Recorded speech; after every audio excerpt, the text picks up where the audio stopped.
Well, congratulations to the class of 2024. It's an honor to stand here with you today, celebrating not just the accomplishments that have brought you here, but also the journey that lies ahead.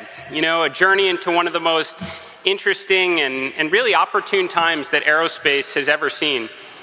You know, 2 years ago, I was on this stage. I talked about the glory days of aerospace innovation from really the 1950s through the 1980s.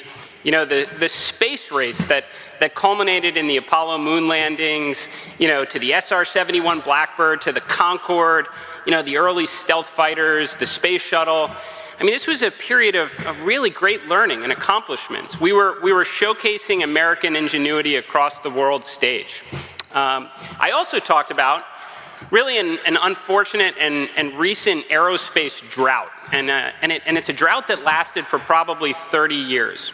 I mean, it got so bad that, I mean, America ceded our capability to send astronauts from our own nation for nearly a decade. And when it came to progress in the aviation field, about as wild as things really got was a recycled version of the same aircraft with maybe updated, you know, engines and avionics. It felt like we really lost our edge. You know, we lost our will to push the boundaries. Our tolerance for risk really became near zero, and we got so comfortable, our competitors overseas were able to substantially close capability gaps. You know, but as I stood on this stage, really again 2 years ago, I mentioned there was a reason to be optimistic again. America recently had restored its capability to send astronauts to space from really just down the road at Kennedy Space Center. You know, companies like SpaceX had been catching boosters on ships. You know, Virgin Galactic and Blue Origin had really just begun their suborbital missions. New players like Rocket Lab had emerged as a really reliable orbital launch provider. And overall, you know, rocket reusability was reducing the cost to access orbit. In fact, when I was last up on this stage, I had just come back from leading the first civilian mission to orbit, something previously, you know, unaffordable and really unimaginable. And this was really only the start. That soon there would be a wave of investment in this re-energized aerospace arena full of opportunities and discoveries on the horizon. So now, you know, when we look back, you know, from the last 2 years, how did things shake out? Well, James Webb Telescope went online, which has been just wowing us with incredible views from our solar system to our neighboring galaxies to really views of the oldest part of the universe. I mean, we witnessed a helicopter flying on Mars, you know, sending back incredible footage of where we hope humans will be walking in the not too distant future. Starlink satellites are bringing connectivity to disconnected parts of the world, helping in natural disasters and conflict zones, and soon Kuiper and OneWeb satellites will be capable of doing the same things, which is really so important because access to information is really fundamental to solving so many of the world's problems. You know, pale in comparison to all those, I mean, but 3 months ago, I went to space again on Polaris Dawn with an absolutely incredible crew. We were supported by an army of talented engineers and scientists and technicians, and as was mentioned, we went farther into space since the last time humans walked on the moon, and 2 of my crewmates became the women who've journeyed farthest from this planet ever, which is pretty awesome. We tested the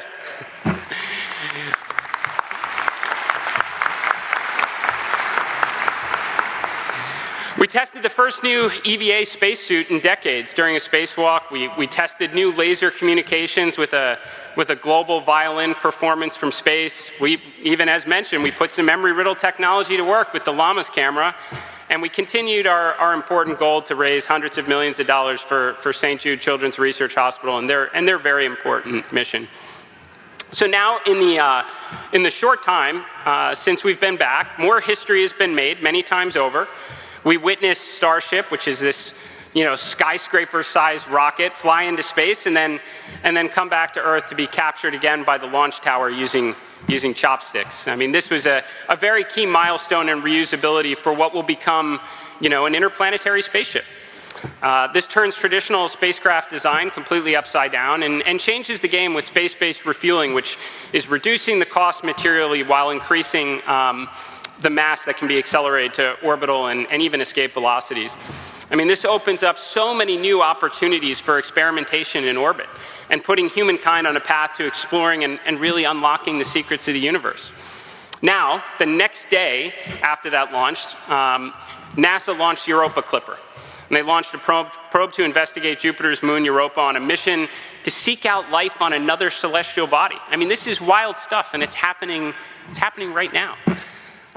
There are so many exciting industry-wide projects that are underway, from Blue Origin's New Glenn that really should be launching in the very near future. I mean, and, possibly this month, to Rocket Lab's Neutron, to hypersonics, to direct-to-cell satellites, flying wing refueling tankers, a wave of autonomous, drone technologies, and we're starting to really live in the future that we all dreamed about as kids. So what I'm describing here are all proof points, proof points that we are stepping into a new era, one that demands really the best talent, motivation, perseverance in the face of adversity, and vision for a brighter and more interesting future, the qualities you have undoubtedly begun to develop here at Embry Riddle. And I want to emphasize that with your education, the opportunities and problems to solve do not necessarily have to be among the stars. I mean, it's about taking the knowledge, the skills, and the drive that have brought you to this point and using them to solve enormous problems for the benefit of all humankind, whether you are on or off Spaceship Earth. Our collective interest in this room, our expertise, our passion for aviation and aerospace provides a profound chance to reshape the way we live, the way we connect, and really understand our world. The industry around us has shown us just a glimpse, and the best is surely left to come. The period of relative aerospace stagnation that I talked about before is over. I mean, we can look ahead to a much brighter future. I mean, there's going to be interplanetary spaceships. Heck, there are going to be factories that are making boosters and spaceships, satellites, probes, robots, lasers, space infrastructure. And this is going to happen as fast as we make airplanes today. That is the world you are entering today. And I can tell you there are so many problems to solve, so many causes to support, so many great adventures to participate in.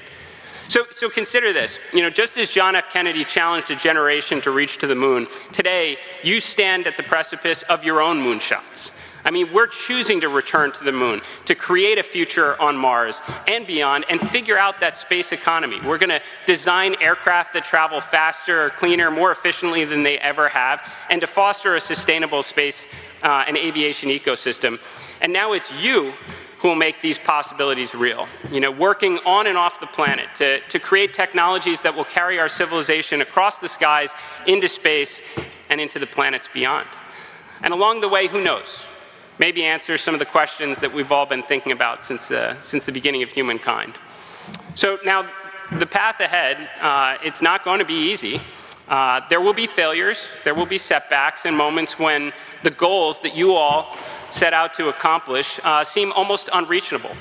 But those are the very moments that will make you smarter and stronger. You don't get any wiser by having the ball always bounce your way. In aerospace and in aviation, failure isn't a roadblock.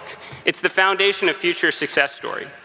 So take landing and reusing rockets, which was a feat once completely unimaginable, and it began with some pretty spectacular explosions. It's now routine, with hundreds of examples, including one very big one recently. So imagine what this mindset could accomplish in aviation and sustainable energy and in hypersonic and supersonic travel. I mean, these are no longer distant dreams. They're the fields just waiting for pioneers like all of you. So graduates of 2024, you bring what the world needs today. You bring courage, creativity, and passion. Today, you join a legacy of innovators and engineers and scientists and technicians, pilots and astronauts who dared to imagine a future different from the present. But more importantly, you now have the opportunity and the power to be the future that prior generations, they could only watch and dream of in science fiction movies. So class of 2024, go forward, stand tall, let your ambitions be limitless. Reach for the stars and create a better Earth along the way. And Embry Riddle Eagles, soar higher than you've ever done before. Thank you.